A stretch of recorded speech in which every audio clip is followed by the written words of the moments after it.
మాఘపురాణం 19వ అధ్యాయం. మాఘమాస మహిమ. మునుల వాగ్వాదము. గృత్నమద మహర్షి జహ్నుమునితో ఇట్లు పలికెను. ఓయి వినుము. గోమతీ నదీ తీరమున పవిత్రమైన నైమిషారణ్యము కలదు. అచట బహువిధములైన లతా వృక్షగుల్మములెన్నియో ఉన్నవి. అచట ఉత్తములైన తపోధనులెందరో నివసించుచుండిరి. తమకు నచ్చిన తపమును యాగమును చేసుకొనుచుండిరి. జ్ఞానము వైరాగ్యము ఇంద్రియ నిగ్రహము కలిగి సర్వోత్తములైన వారిలో పరస్పరము నేనెక్కువ అనగా నేనెక్కువయను వివాదము కలిగెను. భృగు మహర్షి, నేను తపోనిష్ఠుడను, యోగీశ్వరుడను, నన్ను మించిన వారెవరున్నారని అనెను. గౌతముడు అను నేను అందరికంటే పెద్దవాడను. బ్రహ్మ కల్పము పూర్తి అయ్యే వరకు తపమును చేసినవాడను. నేనే గొప్పవాడినని పలికెను. లోమశుడను ముని, నాకు సమానుడు లేడు, నేను మునులకు గురువునని ప్రకటించెను. గార్గ్యుడను ముని సభలో నిలబడి, వేద శాస్త్రాదులన్నీయూ నాకు వచ్చును, కావున నేనే ఉత్తముడని అనెను. మాండవ్యుడు, నేను కర్మలను ఏమరకుండా యథాకాలముగా చేయుదును, నిత్య కర్మలనాచరింతును, అన్ని శాస్త్రములను చదివినవాడను, నాకంటే ఉత్తముడెవనని గర్జించెను.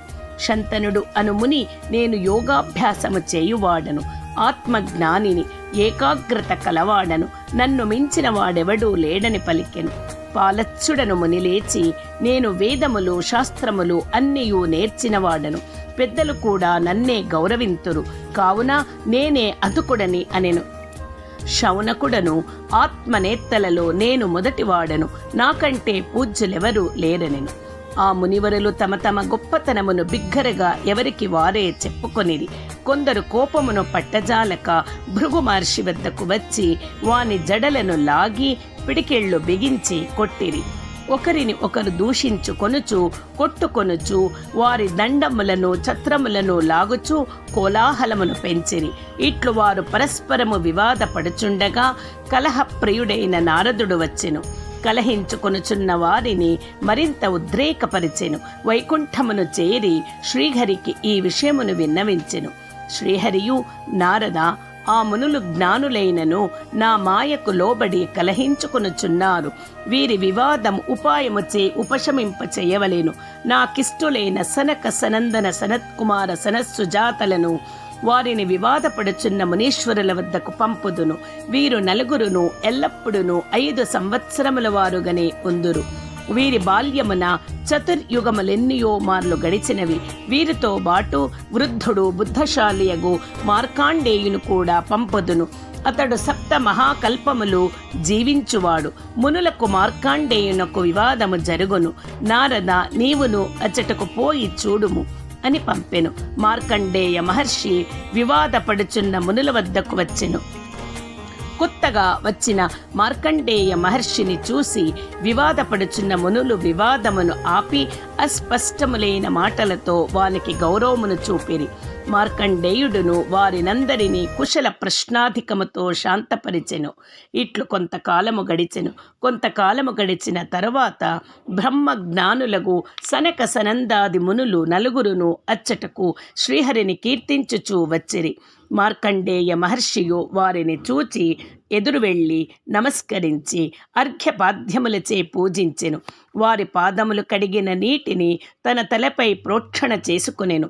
ఇట్లు తమకు పాదాభివందనము చేసి గౌరవించుచున్న మార్కండేయును చూసి సనకాది మునులు ఆశ్చర్యపడి ఇట్లనిరి. మార్కండేయ మునీంద్ర, నీవు వయోవృద్ధుడవు, మునులలో ఉత్తముడవు. 7 మహాకల్పములు నీ ఆయుష్కాలము. ఇట్టి నీవు బాలురమైన మాకు నమస్కరించి పాదోదకమును నీ తలపై చల్లుకొనుచున్నావేమి? వృద్ధులు బాలురకు ఎదురు వెళ్ళుట నమస్కరించుట చేయరాదని శృతివాక్యమున్నది కదా, మేము 5 ఏండ్ల వారమే కదా అని పలికిరి.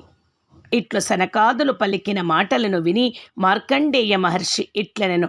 భగవద్భక్తులారా, ఒక్కొక్క దినము గడుచుచుండగా ప్రాణుల ఆయుర్దాయము కుండ నుండి శ్రమించు నీరు వలె తగ్గిపోవచ్చున్నది. 21 కల్పములు జీవించినను మృత్యువు తప్పదు. ఇందు సత్యము లేదు. ఎక్కువ వయస్సు ఉండుట వలన ప్రయోజనమేమి? వేదశాస్త్రములను చదువుట చేత లాభమేమి? యోగమును పాటించుటచే ఉపయోగమేమి? తపము చేత కర్మానుష్ఠముచే ప్రయోజనమేమి? జ్ఞానహీనుడు చిరంజీవి అయినచో వచ్చిన ప్రయోజనమేమి? నిరర్థకముగా కాలము గడుచుటచే దుష్టుల జీవనము గడిచిపోవచున్నది. జ్ఞానమును సంపాదించువాడే ఎక్కువగా వ్యర్థముగా అజ్ఞాని అయి ఎక్కువ కాలము గడిపిన వాని గొప్పతనమేమున్నది?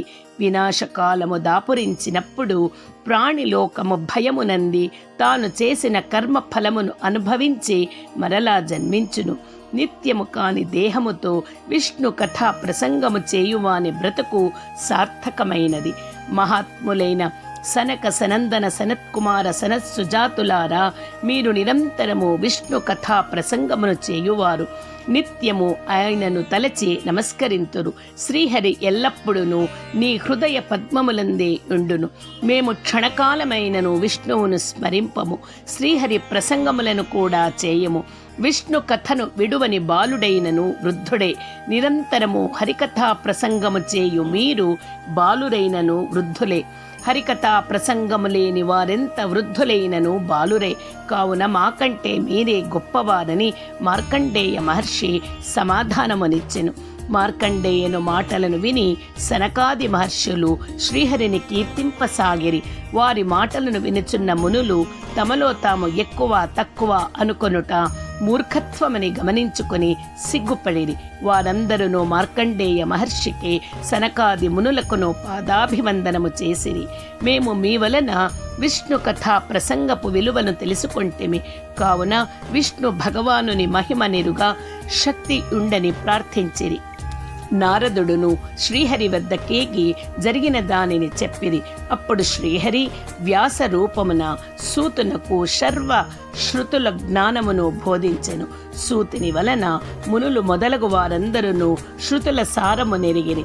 శౌనకుడు మునులను అహంకారము మొదలైన మనోవికారములను విడిచి ప్రశాంత చిత్తులై పరమేశ్వర జ్ఞానము పరమేశ్వర చింతనము కలిగియుండిరి.